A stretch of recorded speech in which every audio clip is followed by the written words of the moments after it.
پر بات شروع ہو رہی ہے کہ ما تثبت به العدالہ، وہ کون سے امور ہیں جن کے ذریعے سے عدالت ثابت ہوتی ہے، کسی کا عادل ہونا معلوم ہوتا، کن بنیادوں پر فیصلہ کریں گے کسی کی عدالت کا؟ تو کئی چیزیں ہیں جن سے کہ عدالت ثابت ہونے کی بات کہی گئی ہے، ان میں دو امور ایسے ہیں جن پر سب کا اتفاق ہے کہ ان سے عدالت ثابت ہوتی ہے۔ پہلی چیز ہے کہ اگر کسی راوی کا ائمہ جرح و تعدیل تزکیہ کر دیں کہ ہاں فلاں عادل ہے، تو اس سے عدالت ثابت ہوتی ہے۔ راوی کے بارے میں انہوں نے جانچا، پرکھا، دیکھا، پوچھا، پتہ لگایا اور ان بنیادوں پر انہوں نے فیصلہ کر دیا کہ راوی عادل ہے، تو اس سے راوی کی عدالت ثابت ہو جاتی ہے۔ حسن ابن صالح کہتے ہیں کہ جب کسی شخص سے ہمیں حدیث لکھنا ہوتی تھی تو اس کے بارے میں ہم پتہ کیا کرتے تھے، پوچھا کرتے تھے کیسا ہے کیسا نہیں، نمازوں کا کیا حال ہے، روزوں کا کیا حال ہے، لوگوں سے معاملات کا کیا، سب پوچھا کرتے تھے۔ یا لوگ کیا کہتے تھے، مطلب کوئی رشتہ کرنا ان کے ہاں، کیا کوئی رشتہ کرنا ان کے ہاں، رشتہ کرنا ہوتا ہے تو زندگی بھر کا ساتھ آدمی پتہ لگاتا ہے، تو کوئی رشتہ کرنا ہے کیا لوگ سوچتے تھے۔ لیکن بہرحال انہیں تو ایک اس سے بڑا عظیم کام تھا، اور وہ ہے دین سے رشتہ جوڑنا ہے کسی چیز کا، کہ یہ دین کا حصہ ہے حصہ نہیں ہے، اس لیے اس میں اتنی زیادہ دقت سے پتہ لگایا کرتے تھے۔ تو اس سے معلوم ہوا کہ علم جرح و تعدیل کس طرح سے روایت کے بارے میں پتہ لگایا کرتے تھے، وہ اس قابل ہے کہ نہیں کہ اس کی روایت لی جائے یا نہ لی جائے۔ جی ہاں، تو جب کوئی راوی حدیث روایت کرتا تھا کسی شیخ سے اور وہ شیخ زندہ ہوتا تھا، تو لوگ اس شیخ کے پاس جا کر کے اور پوچھتے تھے ان حدیث کے بارے میں، تاکہ پتہ چلے کیا واقعی انہوں نے حدیث بیان کی ہے یا فلاں آدمی جھوٹ بول رہا تھا۔ لوگ جا کر کے اس باحیات شیخ سے پوچھتے تھے کہ آپ کو یہ حدیث معلوم ہے کہ آپ نے حدیث فلاں سے بیان کی ہے، تاکہ یہ پتہ لگا سکے یہ شخص سچا ہے یا جھوٹا۔ اس کی مثال شعبہ کہتے ہیں حسن بن عمارہ نے مجھ سے حدیث بیان کی حکم سے، وہ روایت کرتی ہے الجزار سے، اور وہ روایت کرتے علی رضی اللہ، 7 حدیثیں بیان کی، 5 اور 2 7 حدیثیں۔ شعبہ کہتے ہیں میں حکم کے پاس گیا اور میں نے ان سے پوچھا ان حدیث کا، ان 7 حدیث کے بارے میں، فقال ما سمعت منها شيئا، میں نے تو یہ حدیث سنی ہی نہیں، تو دوسرے سے بیان کیسے کروں گا میں؟ انہوں نے کہا میں نے تو خود ہی حدیث آج تک نہیں، بیان کیسے کروں گا؟ یہی سے شعبہ نے حسن بن عمارہ کے بارے میں یہ فیصلہ کیا کہ یکذب، جھوٹ بولتا ہے آدمی، کہ حدیث بیان کرنے میں جھوٹ بولتا ہے۔ تو اس طرح لوگ پتہ لگایا کرتے تھے کہ فلاں آدمی سچا ہے یا جھوٹا ہے، کیسا ہے، تو لوگوں سے پتہ لگا کر کے پوچھ کر کے۔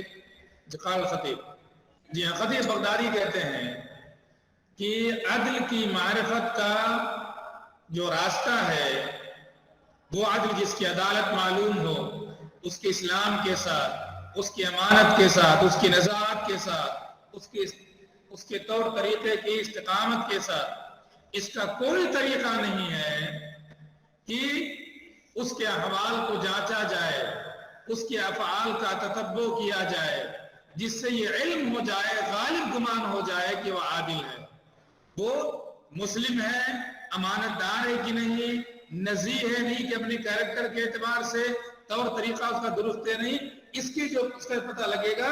اس کا طریقہ ایک ہی ہے، اور یہ ہے کسی کے احوال کا تتبع کیا جائے، جس سے غلبہ ظن ہو جائے کیا یہ راوی عادل ہے۔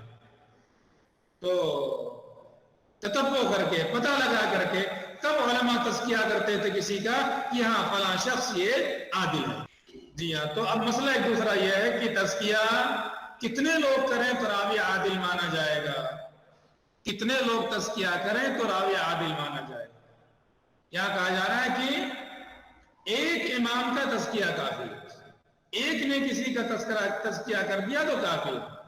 جیسے ایک آدمی اگر تنہا حدیث بیان کرتا ہے، فقہ ہے، تو اس کی حدیث قابل قبول ہوتی ہے۔ اگر بیان کرے اللہ کے رسول نے کہا ہے، فلاں نے حدیث بیان، جب اس میں مانتے ہیں آپ، تو میں نے پتہ لگایا کہ فلاں راوی ٹھیک ٹھاک ہے، کوئی مسئلہ اس کے اندر نہیں ہے، تو اس کی بات بھی قبول کی جائے گی۔ تو ایک شخص کا تزکیہ راجح قول کے مطابق کافی ہے کسی کے عادل ہونے کے لیے۔ کئی کا ہونا ضروری نہیں. اب آگے اس کے بعد ہے کہ آپ کو کیسے معلوم ہوگا کہ فلاں راوی کا تزکیہ ہوا ہے یا نہیں. آپ کو زمانے موجود نہیں ہے جو راویوں کو زمانہ تھا، تو آپ کو کہاں سے ملے گا فلاں کا تزکیہ ہوا کہ نہیں ہوا؟ وہ پڑھیے متعارف التزکیہ. پہلا طریقہ ہے کہ جو اصحاب تواریخ ہیں جنہوں نے تاریخ الرجال پر کتابیں لکھی ہیں، وہ تزکیہ کرنے والوں کے الفاظ اپنی کتاب میں ذکر کرتے ہیں. ان کتابوں کے اندر جو اسماء رجال پر لکھی گئی ہیں وہاں ملے گا آپ کو ان کو یہ بن معین نے یہ ایسا کہا ہے، علیم المدینی نے ان کے بارے میں یہ کہا ہے، ابو حاتم الرازی نے ان کے بارے میں یہ کہا ہے، شعبہ نے ان کے بارے میں یہ کہا ہے، یہ القطان نے ان کے بارے میں یہ کہا ہے. تو جو تاریخ کی کتابیں ہیں، جرح و تعدیل کی کتابیں ہیں، ان کتابوں میں روات کے بارے میں علماء جرح و تعدیل کے تزکیے کے کلمات آپ کو ملیں گے. دوسرا طریقہ ہے کسی کی عدالت معلوم کرنے کا کہ اس راوی کا نام صحیحین میں آیا ہے. اس راوی کا نام کہاں آیا ہے؟ صحیحین میں. صحیح بخاری صحیح مسلم دونوں میں سے کسی کو اس کا نام آ گیا تو سمجھو وہ عادل ہے، کیونکہ صحیحین میں صرف صحیح حدیثیں ذکر کی گئی ہے، اور حدیث صحیح اسی وقت ہوگی جبکہ راوی کیا ہو؟ عادل ہو. امام بخاری کا کسی راوی کی حدیث کو اپنی کتاب میں ذکر کرنا علی وجہ الاحتجاج، امام مسلم کا کسی راوی کو اپنی کتاب میں ذکر کرنا علی وجہ الاحتجاج، یہ کیا بتاتا ہے کہ فلاں راوی امام بخاری یا امام مسلم کیا عادل ہے، اور انہوں نے تعدیل کی تبھی اپنی کتاب میں اس قابل سمجھا کہ اس کی حدیث علی وجہ الاحتجاج علی وجہ الاحتجاج ذکر کریں. یہ دوسرا طریقہ کہ فلاں کی حدیث صحیح بخاری میں ہے، اس کا مطلب امام بخاری ان کو عادل کہا. ان کی حدیث صحیح مسلم میں ہے، اس کا مطلب کہ انہوں نے امام مسلم نے ان کو راوی کو عادل کہا. ورنہ عادل نہ مانتے تو اپنی کتاب میں حدیث نہیں لاتے. جی ابو الحسن المقدسی، اگر کسی راوی کا نام صحیح بخاری میں آ گیا، صحیح بخاری میں اس کی حدیث امام بخاری درج کی ہے، تو کیا کہتے تھے اس کے بارے میں؟ ہاذا جاز القنطرہ، یہ صاحب تو کل کراس کر گئے ہیں. جب قنطرہ کراس کر جائیں گے تو اس کے بعد آگے کیا ہے؟ اس کے بعد جنت سیدھے. نہیں معلوم؟ جب لوگ کراس سے گزر جائیں گے حبسوا بقنطرۃ، ایک قنطرہ پر لوگوں کو روکا جائے گا، پل کو وہاں روکا جائے گا جو جنت و جہنم کے بیچ میں ہوگا. وہاں بھی لوگوں کے بدلے دلائے جائیں گے جس نے کسی پر ظلم کیا ہوگا. جب حتیٰ اذا نقوا، وہ جب پورے سلسلہ حدیث آئی تھی، نہیں آئی تھی بخاری میں؟ ہاں آئی تو تھی حدیث کی. ہاں جنت میں ہر ایک کو اپنا گھر اچھی طرح پتا ہوگا. تو قنطرہ پر روکا جائے گا، قنطرہ سے گزر گئے پھر آگے کیا ہے؟ سیدھے جنت. ہاں سیدھے جنت. تو اگر صحیح بخاری میں کسی کی حدیث آ گئی تو ابو الحسن المقدسی کیا کہتے ہیں؟ ہاذا جاز القنطرہ، یہ تو قنطرہ بھی پار کر چکے ہیں، ان کے بارے میں کیا کہنا ہے کہ یہ ثقہ ہیں کہ ضعیف. جی ہاں. تیسرا طریقہ یہ معلوم کرنے کا کہ کسی نے ان کا تزکیہ کیا یا نہیں. شیخین کے بعد جن لوگوں نے صحیح حدیث کی تخریج کی اپنی کتابوں میں، اس کتاب میں اگر کسی راوی کا نام آیا ہے، کسی راوی سے حدیث تخریج کی ہے، تو اس سے بھی معلوم ہوتا ہے اس راوی کا تزکیہ کیا ہے مصنف نے. کیونکہ مصنف نے اپنی کتاب میں اگر اہتمام کیا صرف صحیح حدیث کا اور انہوں نے یہ حدیث فلاں کی ذکر کی ہے، اس کا مطلب اس راوی کو انہوں نے عادل مانا. تو اس سے بہت سے نام مل جائیں گے آپ کو، اس سے آپ کو بہت سے نام مل جائیں گے ثقات کے. ثقات کے آپ کو بہت سارے نام مل جائیں گے، بس شرط یہ ہے کہ راوی نے اپنی کتاب کو صحیح کا نام دیا. جیسے صحیح ابن حبان، صحیح ابن خزیمہ، المنتقى ابن الجارود. امام حاکم نے بھی اہتمام کیا مستدرک کے اندر جو صحیح کی شرطوں پر حدیثیں ہوں گی انہیں کو لے کر کے آئیں گے. تو یہ بھی ایک طریقہ ہے جی. تو صحیحین میں حدیث ہو یا اس کتاب میں اس کی حدیث آئی ہو کہ اس کتاب میں صحت کا التزام کیا گیا، اس سے معلوم ہوتا ہے کہ راوی عادل ہے، اس کا تزکیہ کیا گیا. ان کا اپنی کتاب میں حدیث ذکر کرنا ہی ان کی طرف سے کیا ہے، ان کی طرف سے کیا مانا جائے گا؟ ابن خزیمہ ابن حبان کی طرف سے یہ تزکیہ مانا جائے گا. چوتھا طریقہ یہ ہے کہ احادیث بیان کرتے ہوئے بھی بہت سے لوگ کہا کرتے تھے حدثنی فلان مکان ثقۃ، فلاں نے مجھ سے حدیث بیان کی اور وہ ثقہ تھے، فلاں نے مجھ سے حدیث بیان کی اور وہ ثقہ تھے. تو اس طرح سے آپ کے سامنے طریقے جو آئے وہ کتنے، ایک تو کتب جرح و تعدیل، وہاں تزکیہ ملے گا آپ کو. صحیحین میں آنے کا مطلب کہ ان دونوں حضرات نے ان کا تزکیہ کیا ہے. اب اسی طرح سے ابن حبان ابن خزیمہ کی کتاب میں کسی راوی کا آنا ہے بتا رہا ہے کہ انہوں نے ان کا تزکیہ کیا ہے. اور چوتھا یہ ہے کہ حدیث کی کتابوں میں بھی اثنا میں آپ کو کہیں مل جائے گا کہ فلاں نے فلاں کا تزکیہ کیا. یہ مختلف طریقے ہیں پتہ لگانے کے کہ فلاں کا تزکیہ کسی نے کیا ہے یا تزکیہ نہیں کیا. تو سب سے پہلا طریقہ، سب سے پہلا امر جس سے کہ آدمی کی عدالت معلوم ہوتی ہے وہ ہے کسی کا تزکیہ کر دینا، کسی کو عادل کہہ دینا. یہ دوسرا طریقہ. یہ پہلا امر ہوا جس سے کہ کسی راوی کی عدالت معلوم ہوتی ہے. جی ہاں، دوسرا امر جس سے کہ راوی کی عدالت معلوم ہوتی ہے وہ ہے الاستفاضۃ والشہرہ. مشہور ہے راوی عدالت میں اپنے، صرف شہرہ نہیں، شہرہ تو ناچنے گانے میں بھی ہوتا ہے، شہرہ کسی دوسرے امر میں بھی ہوتا ہے. الاستفاضۃ والشہرہ، اپنی عدالت میں مشہور ہو. تو اس سے بھی عدالت معلوم، چاہے کہیں لفظ نہ مل رہا ہو کہیں کہ فلاں نے کہا ہے ان کو، کہ دادی نے کہا ہے کہ وہ محدث جو اپنی عدالت میں مشہور ہو، اپنی ثقافت میں مشہور ہو، اپنی امانت میں مشہور ہو، اسے کسی معدل کے تزکیے کی ضرورت نہیں ہوتی ہے. تلاش کریں آپ، پتہ نہیں امام بخاری کسی نے عادل کہا ہے کہ نہیں کہا ہے، امام مسلم کو پتہ نہیں کسی نے عادل کہا ہے کہ نہیں کہا، ڈھونڈو کہیں پر. مثلا مالک بن انس، سفیان بن سعید الثوری، سفیان بن عیینہ، شعبہ بن الحجاج، ابو عمرو الاوزاعی، لیث بن سعد، حماد بن زید، عبداللہ بن المبارک، یحییٰ بن زید القطان، عبد الرحمن بن مہدی، وکیع بن الجراح. اور یہ بڑے بڑے نام جو لوگوں کے ہیں، کہہ رہے ہیں من جرا مجراہم، اور جو ان کی طرح کے دیگر لوگ ہیں، فی نباہت ذکر، جن کا ذکر مشہور ہے، واستقامت الامور، جن کے بارے میں معلوم ہے کہ مستقیم الامر ہیں، والاشتہار بالصدق والبصیرت والفهم، سچائی میں شہرا، بصیرت میں شہرا، فہم میں شہرا. لا یسأل عن عدالتہم، ایسے لوگوں کی عدالت کے بارے میں سوال نہیں کیا جائے گا.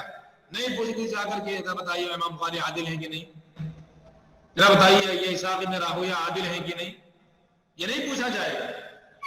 پوچھا ان کے بارے میں جاتا ہے کہ عادل ہیں کہ نہیں جو مجہول کے خادم کے بارے میں پتہ نہ ہو کہ نیا نام آ گیا، یہ ان کے بارے میں پتہ نہیں ٹھیک سے کیسے نہیں، کیا طلبہ پر ان کا مدرسہ مشکل ہو، پتہ نہیں عادل ہے نہیں عادل ہے، ان کے بارے میں سوال کیا جائے گا.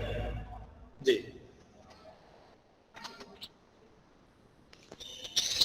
قال حنبل بن إسحاق بن حنبل سمعت أبا عبد الله وهو أحمد بن حنبل وسئل عن إسحاق بن راهوية فقال مثل إسحاق يسأل عنه. إسحاق عندنا إمام من أئمة المسلمين. یا امام حنبل ابن اسحاق ابن حنبل، حنبل ابن اسحاق ابن حنبل، امام احمد کے چچیرے بھائی، کہہ رہے میں نے ابو عبداللہ سے سنا. اور ابو عبداللہ کون ہے؟ احمد ابن حنبل، احمد بن محمد ابن حنبل. ان سے کسی نے سوال کر لیا ہے حضرت اسحاق بن راہویہ کے بارے میں کیا فرماتے ہیں؟ اس نے تعجب سے کہا مثل اسحاق یسأل عنہ، اچھا اب اسحاق جیسے لوگوں کے بارے میں سوال ہوگا، اسحاق کے بارے میں کیا کہتے ہیں، عادل نہیں عادل ہے؟ اسحاق عندنا امام من ائمۃ المسلمین، اسحاق ہمارے یہاں مسلمانوں کے ائمہ میں سے ایک امام ہے. مسلمانوں کے ائمہ میں سے ایک امام ہیں صاحب، ان کے بارے میں سوال ہوگا آپ نے، تو ان کے الفاظ سے کیا معلوم ہوتا ہے؟ جو ائمہ ہیں ان کے بارے میں سوال کرنے کی ضرورت نہیں ہے، ان کا شہرہ جو ہے اس فن میں اور اسی طرح سے عدالت فقہ میں، اس کے ساتھ پھر کسی کے الفاظ کی ضرورت نہیں رہ جاتی۔ جی ہاں، حمدان مثال کہتے ہیں، ایک بار میں نے یحییٰ ابن معین عالم جرح و تعدیل سے سوال کر لیا کہ ابو عبید سے میں لکھوں یا نہ لکھوں، کیا فرماتے ہیں؟ ابو عبید قاسم بن سلام، ان سے حدیث لکھے نہ لکھیں، ان سے حدیث سنیں، سما کرے کہ نہ کریں؟ تو انہوں نے کہا مثلی یسأل عن ابی عبید، اچھا یہاں تک نوبت آ گئی، اب میرے جیسے انسان سے سوال ہو ابو عبید جیسے عظیم شخصیت کے بارے میں، تو ان سے حدیث لکھیں کہ نہ لکھیں، ان سے سما کریں نہ سمائیں؟ ابو عبید یسأل عن الناس، ابو عبید اس مقام پر ہیں، ان سے جا کر کے پوچھو کہ کس سے حدیث لکھی جائے کس سے حدیث نہ لکھی جائے۔ جو اس مقام پر پہنچ جائے پھر اس کے بارے میں کسی سے سوال نہیں کیا جاتا۔ تو یہ دو متفق علیہ امر ہیں جن سے کسی راوی کی عدالت ثابت ہوتی ہے۔ سب سے تگڑی چیز کون ہے؟ الاستفاضۃ والشورى، کوئی راوی اپنی عدالت میں اپنی فقاہت میں مشہور ہے، وہ اس کے بارے میں سوال نہیں کیا جائے گا۔ جی اس کے بعد ضرورت نہیں کہ کوئی تزکیہ کرے اس کا۔ اس کے بعد نمبر آتا ہے کہ کسی کی عدالت معلوم ہو کس کے ذریعے سے؟ تزکیہ کے ذریعے سے۔ کوئی تزکیہ کر دے کسی کا فلاں عادل ہے، ایک ہی تزکیہ کر دے کافی ہے۔ تزکیہ کہاں سے ملے گا؟ وہ بتائے گا آپ کو فلاں فلاں اس کی جگہ ہے جہاں سے آپ کو تزکیہ ملے گا۔ ٹھیک ہے، اب اس کے بعد کچھ امور ایسے ہیں جن کے بارے میں اختلاف ہے کہ آیا ان سے عدالت ثابت ہوتی ہے، عدالت ثابت نہیں ہوتی۔ جی ہاں، تو کچھ امور مختلف بھی، انہی میں سے پہلا ابن عبد البر کا قول ہے، کل حامل علم، جو شخص بھی حاملین علم میں سے ہے، راویان حدیث میں سے ہے، معروف العنایت بہ، اور اس کے بارے میں معروف ہے، کس کی ساری توجہ فن حدیث کی طرف ہے، تو ہر حامل علم معروف العنایت بہ، جس کے بارے میں معروف ہے، پتا ہے کہ یہی اس کا مشغلہ ہے، فَهُوَ عَدْلٌ، ایسا ہر محدث عادل مانا جائے گا۔ ہر محدث جس کا مشغلہ علم حدیث ہے وہ کیا مانا جائے گا؟ عادل عادل اللہ ہے کہ اس کے بارے میں کوئی جرح موجود ہو، اس کے حالات کے بارے میں۔ کچھ ہو سکتے ہیں کچھ لوگ ایسے جن کا مشغلہ فن حدیث ہے، لیکن بہرحال فن حدیث میں کوئی آ سکتا ہے گڑبڑ پیدا کرنے کے لیے، تو یہ پکڑ میں آ جائے گا پھر۔ ورنہ اصل یہی ہے کہ جن کا بھی یہ مشغلہ ہو فن حدیث، وہ اصل یہی ہے کہ وہ عادل ہوں، اور عدالت پر ان کو معمول کیا جائے گا جب تک کہ ان کی حالت کے بارے میں ان کی جرح نہ ظاہر ہو جائے، یا کثرت غلط میں ان کی نہ معلوم ہو جائے کہ کثرت سے غلطیاں کرتے ہیں، تب تک یہ اصل کیا ہے؟ عدالت پر معمول کریں گے۔ کیونکہ فرمایا نبی صلی اللہ علیہ وسلم نے يحمل هذا العلم من كل خلف عدول، اس علم کو ہر خلف میں سے جو عادل لوگ ہوں گے اس علم کو اٹھائیں گے۔ مراد اس سے نہیں ہے کہ غیر عادل لوگ اٹھا ہی نہیں سکتے ہیں، عادلین کی ایک جماعت رہے گی جس علم کو منتقل کریں گے، آگے بڑھائیں گے، اور ایسا ہوا الحمدللہ، یہ علم آگے بڑھا، عدول ہر زمانے میں آتے رہے اور اس بلاغت کو آگے بڑھاتے رہے۔ تو ہر وہ شخص جو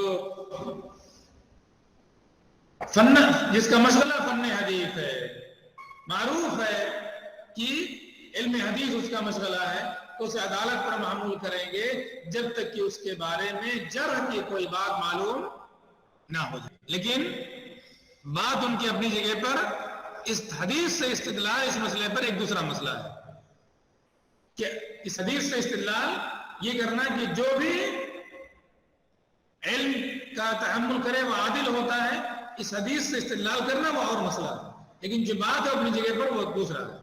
جی ہاں، اب ابن صلاح نے یہاں پر اختلاف کیا اور انہوں نے کہا ہے کہ تعدیل کے بارے میں ابن عبد البر نے توسع اختیار کیا. کیا توسع اختیار کیا ہے؟ ان کا بھی سابقہ کو ذکر کیا انہوں نے اس کے بعد، اور آگے فرماتے ہیں کہ وفیما قالہ اتساع غیر مرضی، اور جو بات ابن عبد البر نے کہی ہے اس میں تو بہت وسعت انہوں نے پیدا کر دی. ہر محدث، ہر علم حدیث کا تعامل کرنے والا کیا مانا جائے گا؟ عادل مانا جائے گا. عادل. تو یہ تو بہت وسعت کر دی، اور یہ وسعت ایسی ہے جو ناپسندیدہ، یہ مرضی نہیں ہے، قابل قبول نہیں ہے توسع، اتنا توسع کر دیں گے آپ. تو یہ اختلاف یہاں پر کیا ہے حافظ ابن الصلاح نے یہاں پر ان سے اختلاف کیا ہے اور کہا یہ توسع ہے، اور توسع بیجا ہے. یہ توسع بیجا ہے. اس توسع سے تو سب غیر کتنے ضعیف راوی ہیں جو داخل ہو جائیں گے، کتنے ایسے ہیں جو محدث تھے لیکن ضعیف تھے. دیگر علماء نے یہاں پر ابن الصلاح سے مخالفت کی ہے اور ابن عبد البر کی رائے کو انہوں نے درست قرار دیا. اصل مسئلہ یہ ہے کہ کچھ لوگوں کا زیادہ دھیان گیا جو انہوں نے حدیث پیش کی اس کے اوپر، اور کہا اس کو ایسے ہی مانیں گے پھر تو ہر ایک راوی کو عادل ماننا پڑے گا جو بھی علم حدیث کے مطابق ہو. لیکن ابن عبد البر نے تو یہ تو نہیں کہا نا. ان کی بات کو چھوڑ کر کے کچھ لوگ صرف کیا دیکھنے لگے؟ ان کی دلیل کو دیکھنے لگے تھے. ان کی بات پوری دیکھیے پہلے. دیکھیے لوگ کیا فرماتے ہیں. ابن الجزری کہتے ہیں جس کی طرف ابن عبد البر گئے ہیں وہی صحیح ہے، اگرچہ کچھ لوگوں نے اس کو رد کر دیا، وہی صحیح ہے جو ابن عبد البر نے. اور ان سے پہلے مزی نے اسی طرح کی بات کی. انہوں نے کہا ہوا فی زماننا مرضی، بلکہ ہمارے زمانے میں تو یہ بالکل پسندیدہ ہے، بلکہ کہیں کہیں تو اس کے علاوہ کوئی چارہ نہیں آپ کے پاس تعدیل کے لیے. تعدیل کے علاوہ کوئی چارہ نہیں. جو بات ابن عبد البر نے کہی اس کو مانے بغیر چارہ نہیں آپ کے پاس ہمارے زمانے کے میں. اسی طرح ابن سعید الناس کا انہوں نے کہا کہ میں تو اس کو مرضی ہی سمجھتا ہوں. بالکل ٹھیک ہے، پسندیدہ ہے جو ابن عبد البر نے کہا ہے. جیسا جنہوں نے اعتراض کیا ابن عبد البر پر انہوں نے ان کی بات کو صحیح سے سمجھا نہیں، کیونکہ انہوں نے کیا کہا ہے؟ ابن عبد البر نے کیا کہا ہے؟ کل حامل علم آگے کیا ہے؟ معروف العنایت. معروف العنایت. ہر حامل علم نہیں کہہ دیا انہوں نے. اس لیے میں نے کچھ لوگوں نے دلیل کو دیکھ کر کے اعتراض کر دیا تھا. تو انہوں نے شرط لگائی ہے معروف العنایت بھی، جو حدیث سے عنایت میں معروف وہ سب لوگ جانتے ہیں. تو آپ کہیں دیکھو بہت سے راوی ہوتے ہیں حدیث کی روایت کرنے والے، بہت سے ان سے حدیثیں مروی ہیں لیکن مجہول ہے. مجہول کیسے معروف العنایت ہو جائے گا؟ ابن عبد البر کی تعریف کے مطابق کیا مجہول راوی ثقہ مانا جائے گا؟ جو راوی مجہول ہے کیا اسے ثقہ مانا جائے گا؟ نہیں. کہاں سے معروف العنایت کیسے ہو جائے گا اگر وہ مجہول ہے؟ تو انہوں نے کہا معروف العنایت بھی، ایک قید تو یہ لگائی. دوسرے انہوں نے کہا ہے کہ اس کی جرح نہ ہوئی ہو. دوسری بات کیا کہی انہوں نے؟ اس کی جرح نہ ہوئی ہو. تو اگر کوئی راوی معروف اس کا مشغلہ ہے فن حدیث ہے، شہرہ معلوم ہے اس کے بارے میں، اس کے ساتھ جرح بھی اس کی نہیں ہوئی ہے، تو پھر اسے کیا مانا جائے گا؟ ایسے روایت جن کے بارے میں انہوں نے کہا ہے. چنانچہ امام ذہبی کہتے ہیں کہ انہ حق، ان کی بات بالکل صحیح ہے، اس میں مستور راوی بالکل داخل نہیں ہوگا، کیونکہ یہ مستور راوی ہوتا ہے وہ مشہور العنایہ علم ہو ہی نہیں سکتا ہے. تو جو بھی راوی مشہور العنایہ ہو، معروف العنایہ ہو بہذا الشان فن حدیث سے، پھر اس کو لوگوں نے ان کی خبروں کے بارے میں پتہ لگایا، فما وجدوا فیہ تلئینا، لیکن اس میں کوئی انہیں تلئین نہیں ملی، انہیں کوئی تلئین نہیں ملی کہ ان کو لین کہا لوگوں نے. وَلَاتَّفَقَ لَهُمْ عِلْمٌ، اور نہ ہی یہ انہیں کسی علم ہوا ان کے بارے میں کہ کسی نے ان کی توفیق کی ہو. تو یہ وہ لوگ ہیں جو ابن عبد البر رحمہ اللہ کی مراد ہیں کہ ایسے راوی مقبول حدیث ہوں گے الا کہ ان کے بارے میں کوئی جرح آ جائے. تو جو مختلف فی طریقے ان میں سے ایک طریقہ یہ ہے کہ ہر وہ شخص جس کا علم حدیث مشغلہ ہو اور علم حدیث ہی اس کی توجہ کا مرکز ہو، اس کی یہ بات لوگ جانتے ہیں اور اس کے بارے میں کوئی جرح کی بات منقول نہیں ہے، کسی نے جرح نہیں کی، تو پھر ایسے راوی کو کیا مانا جائے گا؟ عادل مانا جائے گا. لیکن جو الاستفاضۃ والشہرہ وہ مقام اور ہے، اور معروف العنایت بھی یہ مقام اور ہے، دونوں الگ الگ ہیں. الاستفاضۃ والشہرہ بہت بڑی بات ہے جی. اس میں مثالیں دیکھ لیجیے، آپ کن لوگوں کی مثالیں ذکر کی گئی تھی. تو باقی یہ لوگ جو راویان حدیث ہیں، حدیث کی روایتیں کرتے ہیں، معروف ہے، ان کے بارے میں پتہ ہے کہ یہ حدیث کے راوی ہے، مشغلہ ان کا ہے، اور ان کے بارے میں کوئی جرح کی بات نہیں ہے، تو ان کو بھی عادل مانا جائے گا. تو ایک تو مختلف فی یہ ہوا. دوسرا جو مختلف فی الامر الثانی، دوسرا مختلف فی امر جو ابو بکر البزار کا طریقہ اپنی مساعد میں، ان کا یہ کہ راوی کی عدالت ثابت ہوتی ہے بروایت جماعت من الجلہ، اگر اس سے اجلہ کی ایک جماعت روایت کرے. کون روایت کرے؟ اجلہ کی ایک جماعت، اجلہ جلیل القدر، بڑے بڑے محدثین ہیں، وہ اس سے روایت کر رہے ہیں. کوئی راوی ہے جس سے روایت بڑے بڑے محدثین کر رہے ہیں، اور ان کے بارے میں ہمیں کہیں تعدیل کا کوئی لفظ نہیں مل رہا. کوئی راوی ہے جس سے کہ اجلہ کی ایک جماعت روایت کرتی ہے، لیکن اس کے بارے میں تعدیل کا کوئی کلمہ موجود نہیں ہے. جرح کا بھی کوئی کلمہ ہو، جرح آ جائے تو مسئلہ ختم ہو گیا، اور پھر کتنے بڑے روایت کرنے والے ہو مسئلہ نہیں. اجلہ کی ایک جماعت روایت کر رہی ہے، اور ان کے بارے میں نہ تو تعدیل کی بات ہے اور نہ جرح کی بات ہے. ابو بکر البزار نے کہا کہ اس سے بھی راوی کی عدالت ثابت ہوتی ہے. جی تو اسی طرح قول امام ذہبی نے بھی ذکر کیا کہ جمہور کی رائے ہے کہ وہ لوگ جو مشائخ میں سے ہیں، وہ لوگ جو کس میں سے ہیں؟ مشائخ. ایک ہوتا ہے امام اور ایک ہوتا ہے شیخ. ایک ہوتا ہے کون؟ امام. مالک بن انس، شعبۃ بن الحجاج، علی بن مدینی، اسحاق بن راہویہ، یہ سب لوگ کیا ہیں؟ امام. اور دوسرے اس کے بعد ہے مشائخ، حدیث جن کا مشغلہ ہوتا تھا. تو جو لوگ مشائخ میں سے ہیں اور ان سے ایک جماعت روایت کرتی ہے، اور ان سے کوئی منکر حدیث روایت نہیں کر رہا، وہ کسی منکر حدیث کی روایت نہیں کر رہا ہے، تو جمہور کی رائے ان حدیثہ وہ صحیح، اس کی حدیث کیا مانی جائے گی؟ صحیح مانی جائے گی. اس کی حدیث صحیح ماننے کا مطلب اس راوی کو کیا مان رہے ہیں آپ؟ عادل. تو تعدیل کس سے بھی ثابت ہوتی ہے کہ ایک راوی ہے جو مشائخ حدیث میں سے ہے، ایک جماعت نے اس سے روایت کیا ہے اور کسی منکر حدیث کی روایت نہیں کر رہا ہے، تو اس کی حدیث کیا مانی جائے گی؟ صحیح مانی جائے گی. میزان الاعتدال میں اس کا ذکر کیا انہوں نے مالک بن الخیر الزیادی کے زمانے میں. ابن القطان کا قول نقل کیا. ابن القطان نے کہا ہے کہ ہوا ممن لم تثبت عدالتہ، کہ مالک بن الخیر کی عدالت ثابت نہیں ہے. تو ذہبی نے کہا ہے کہ یرید، ان کے کہنے کا مطلب یہ ہے کہ کسی نے کلیئر طور پر یہ نہیں کہا کہ فلان ثقۃ، یہ مراد ابن القطان کی، جبکہ صحیح ہے ان میں ایک بڑی تعداد ایسے راویوں کی ہے جن کے بارے میں ہمیں نہیں معلوم کہ کسی نے کہا ہو فلان ثقۃ. اس کے بعد کہا انہوں نے جمہور والجمہور علی ان کان من المشائخ، پوری بات انہوں نے کہی اس کے بعد.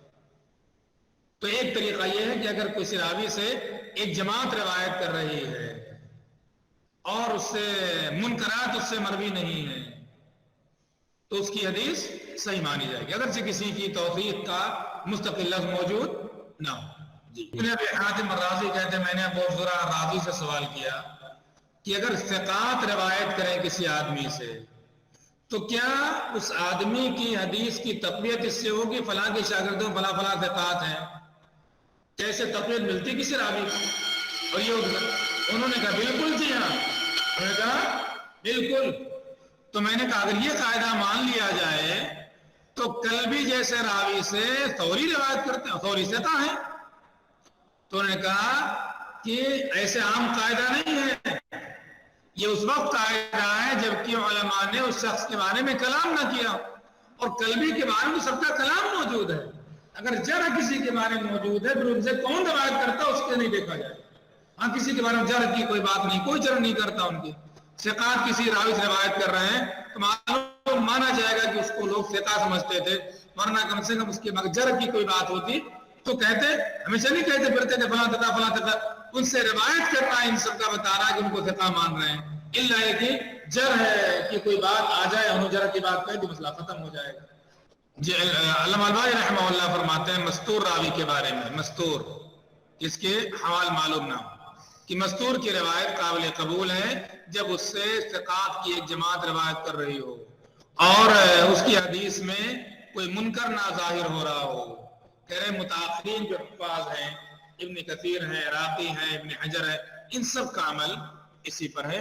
تو یہ کہ دوسرا جو مختلف طریقہ ہے اس کو بھی لوگوں نے قبول کیا ہے.